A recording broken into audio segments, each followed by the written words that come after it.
ആ എടാ ദാ ഇവര് നമ്മുടെ വിരുന്നുകാരാ. ഇത് സത്യ വക്കീല, ഇത് പുള്ളിക്കാരന്റെ കെട്ടിയോള്. പേര് എന്നതാ മോളെ പറഞ്ഞേ? മായ. ആ മായ. അതെ, ഞങ്ങള് ചന്തേന്ന് വരുന്ന വഴിക്ക് കണ്ടതാ. ഇവരുടെ വണ്ടി ഏതാണ്ട് ഏനക്കാടായിട്ട് റോഡിൽ കിടക്കുക. നീ ഒന്ന് നോക്കിക്കേ. വാ. നമ്മളെ കയറി വരുന്ന വളവിലൊരു സ്ലാബ് പൊട്ടിക്കിടപ്പുണ്ട്. അപ്പോൾ അതിൻ്റെ അകത്തോട്ട് ഇങ്ങനെ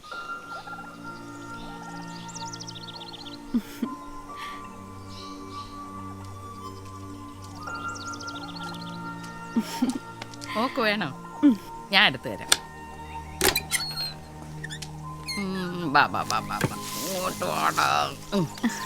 അയ്യോ, ഇതെന്തോ കയ്യേല്? എന്നാ പറ്റിയതാ? അല്ല, ഈ അടുക്കളയിൽ ജോലി ചെയ്തോണ്ടിരുന്നപ്പം ഇങ്ങനെ ആത്മഹത്യക്ക് ശ്രമിച്ചത്. അപ്പൊ എന്തോ ചെയ്യാനൊരു ധൈര്യം തോന്നി. ആത്മഹത്യ ചെയ്യാൻ ഒരു നിമിഷത്തെ ധൈര്യം മതി മോളെ. ജീവിതത്തിൽ എന്ത് സംഭവിച്ചാലും നേരിടുമെന്ന് തീരുമാനിക്കുന്നതിലാണ് ചങ്കൂറ്റം. വെറുതെ ഉപദേശിക്കാൻ ആർക്കും പറ്റും. ആ സിറ്റുവേഷനിൽ പെട്ടാലേ അറിയൂ അതിന്റെ വിഷമം. മായ,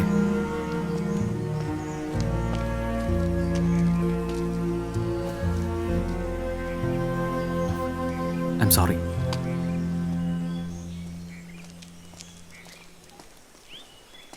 പണ്ട് ഞാനും ഒന്ന് ശ്രമിച്ചതാ.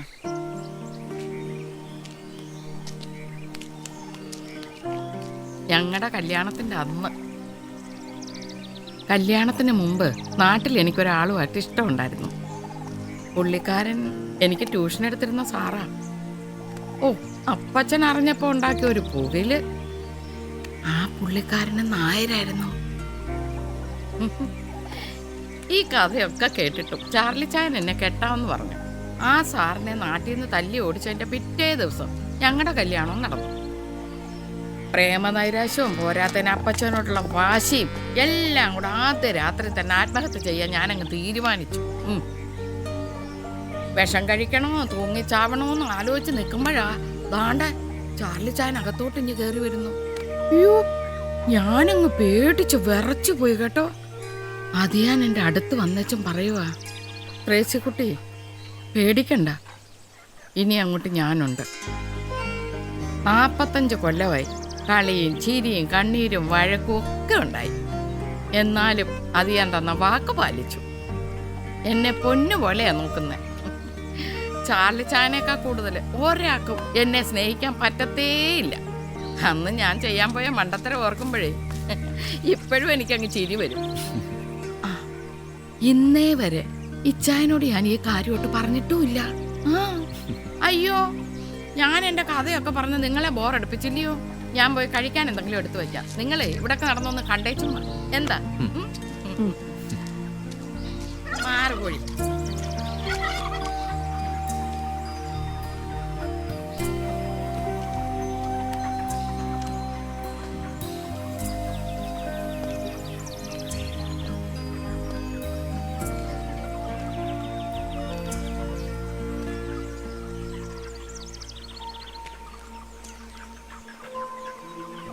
മായ അമ്മയെ വല്ലാതെ മിസ് ചെയ്യുന്നുണ്ടല്ലേ?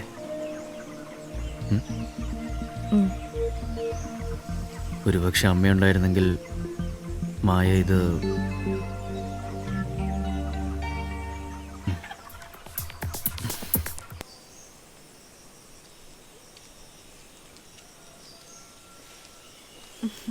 പോട്ടെ.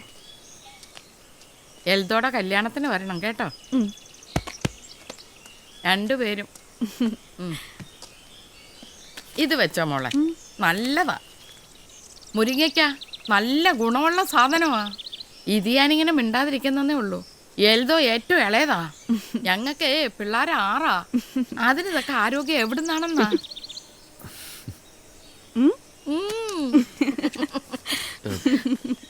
എന്നാ പോവല്ലേ? താങ്ക്സ്. എന്നാ പോട്ടെ പോട്ടെ.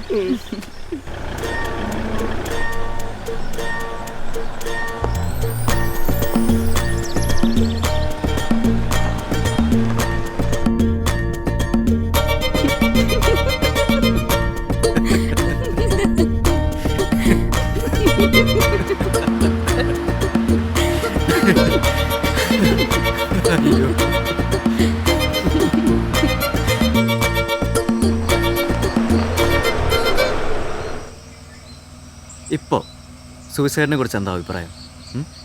ഓക്കെ, കുറച്ച് ഓവറായിപ്പോയി. കുറച്ച്? കമോൺ. അല്ല, എന്ത് കണ്ടിട്ട് ആ കോമാളിയെ പ്രേമിച്ചത്? ബുദ്ധിയില്ലെങ്കിലും ജാടയ്ക്കൊരു കുറവുമില്ല.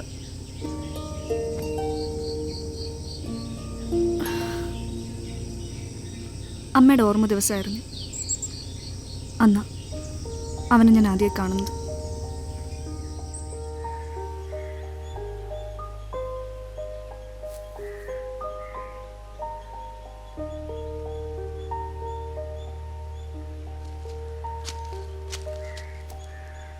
ഹലോ ആൻറ്റി, ഞാൻ അഭയ്. മായയുടെ കോളേജിലാണ് പഠിക്കുന്നത്. ഞാൻ എൻ്റെ അടുത്തൊരു കംപ്ലൈൻ്റ് ആയിട്ട് വന്നത്. കുറച്ച് നാളായി ഞാൻ ആൻറ്റിയുടെ മോളുടെ പുറകെടുക്കാൻ തുടങ്ങിയിട്ട്. കണ്ടോ, പുള്ളിക്കാരി തറന്നിട്ട് പോലുമില്ല. അതെങ്ങനെയാ? ഫുൾ ടൈം തലയും താഴ്ത്തി ദുരന്ത നായിക പോലെയല്ലേ നടപ്പ്. ഇനി നിങ്ങൾ തമ്മിൽ എന്തെങ്കിലും കമ്മ്യൂണിക്കേഷൻ സെറ്റപ്പ് ഉണ്ടോ എന്ന് എനിക്കറിയില്ല. അഥവാ ഉണ്ടെങ്കിൽ ആൻറ്റി മായോട് പറയണം ഒന്ന് ചിരിക്കാൻ.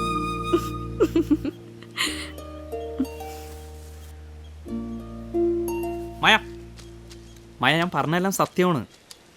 കുറച്ച് നാളെ ഞാൻ തൻ്റെ പുറകെടുക്കാൻ തുടങ്ങിയിട്ട്. Just to ask you out for a cup of coffee. നല്ല സമയവും സ്ഥലവും കിട്ടാൻ കാത്തിരിക്കുകയായിരുന്നു. സമയത്തിൻ്റെ കാര്യം എനിക്കറിയില്ല, പക്ഷേ ഇതിലും പെർഫെക്റ്റായൊരു സ്ഥലം കിട്ടുമെന്ന് എനിക്ക് തോന്നുന്നില്ല. ഞാൻ ഈ ചോദിക്കുന്നത് മായയുടെ അമ്മയുടെ മുന്നിൽ വെച്ചാണ്.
എൻ്റെ ഇഷ്ടമൊന്നും അയാൾക്കൊരു പ്രശ്നമേ അല്ല.